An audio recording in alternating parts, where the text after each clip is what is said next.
Hi there. If you're visiting my channel for the first time, a very big welcome to you. I hope you find this video informative.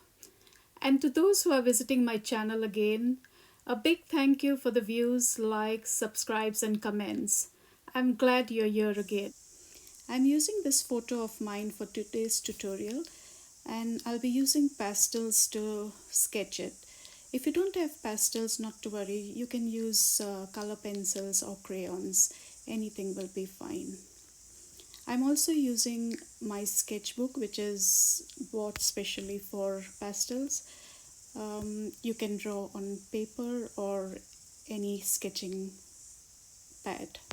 I sketched this black and white apple a few days ago, and I hope you had the chance to view it. If not, please go to YouTube and look for BrenRose Art and Soul, and you'll find it there. You can also visit my Instagram page and Facebook page at BrenRose Art and Soul, and the details are in this video.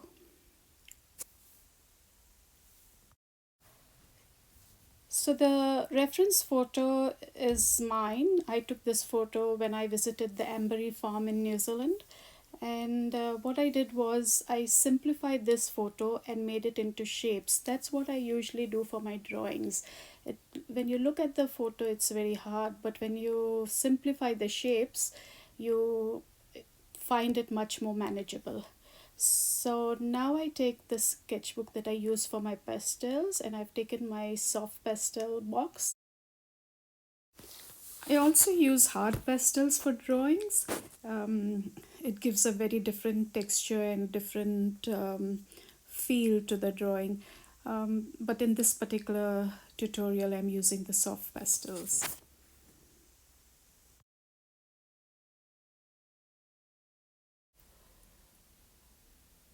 The first shape that I do is an oval shape on paper, and that's for the face.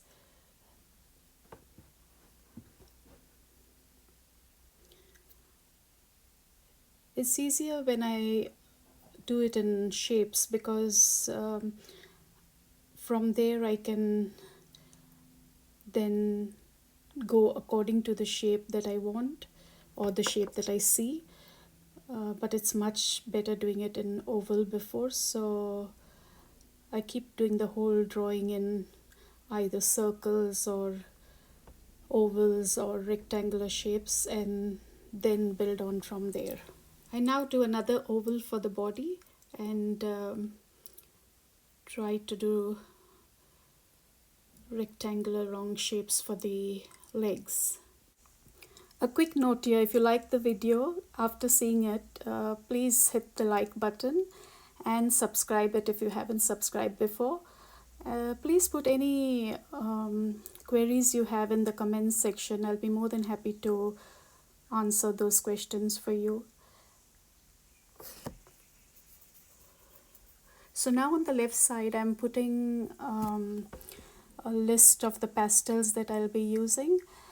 And sometimes, even though they're not there in front of me, I remove them and list them so that I know all the colors that I've used.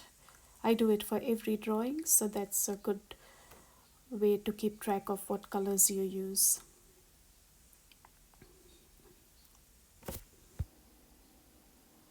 I now take the brown pastel and apply it to the body of the lamb, and I just use it very sparingly because there'll be some particles left of the pastel, which I then take a Q-tip and blend it, and then whatever particles are remaining I spread it to the other parts of the body.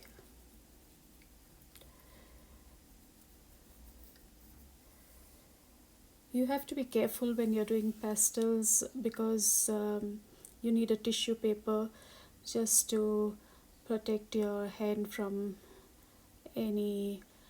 picking up any of the smudging and also from spoiling the other parts of the paper. After smudging, you see a lot of the particles of the pastel or the dust which is remaining, I take that and put it to the other parts of the body.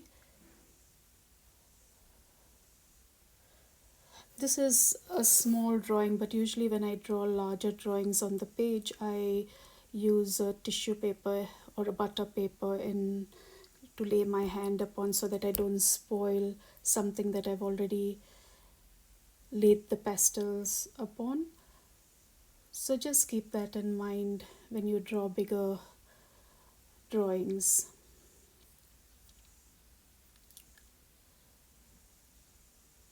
I keep smudging, blending and dusting from time to time.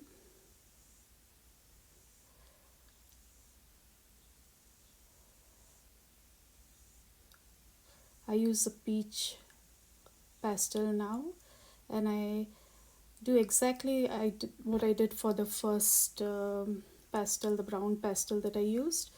So with every pastel you have to keep repeating the same way, laying down the pastel, blending it, making marks.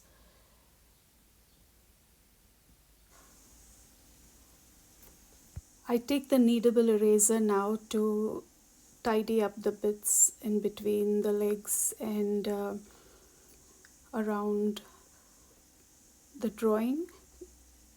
The kneadable eraser is really good to use, even if it picks up all the pastel particles and you knead it, it comes back to its normal shape.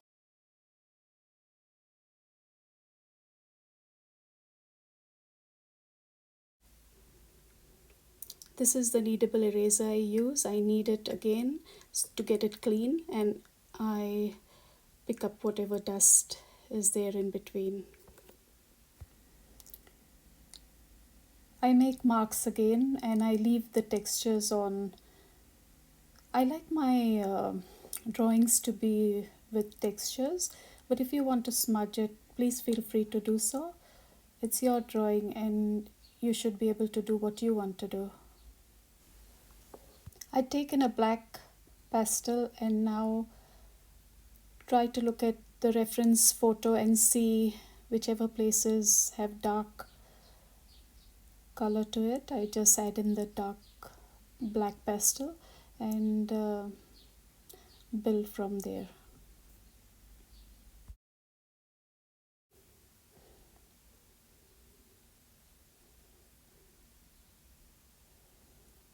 At this point I take a pencil and sign in,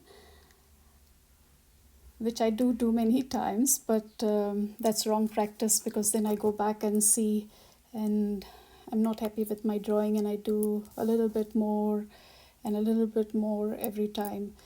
I didn't remove this, I didn't edit this from the tutorial because I just wanted you to see where I make mistakes and how I learn from it.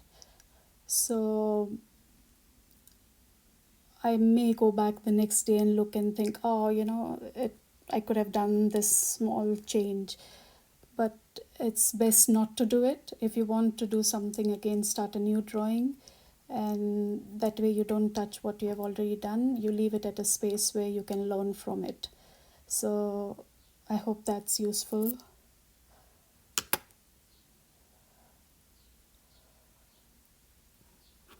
So I do go back and do my highlights. There was a place at the back which I didn't like very much, so I add a little whites there and the front.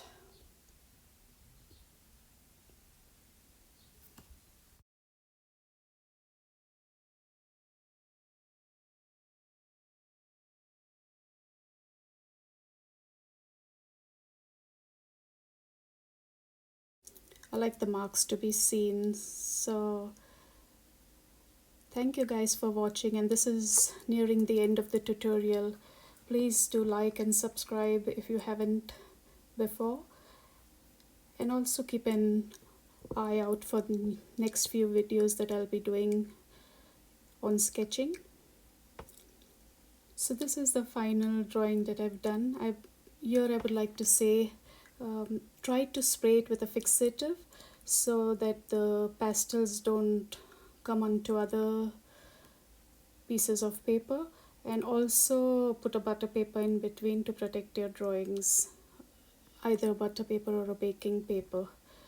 So thanks guys, thanks for watching. Hope you had a good time doing it along with me, and see you again soon.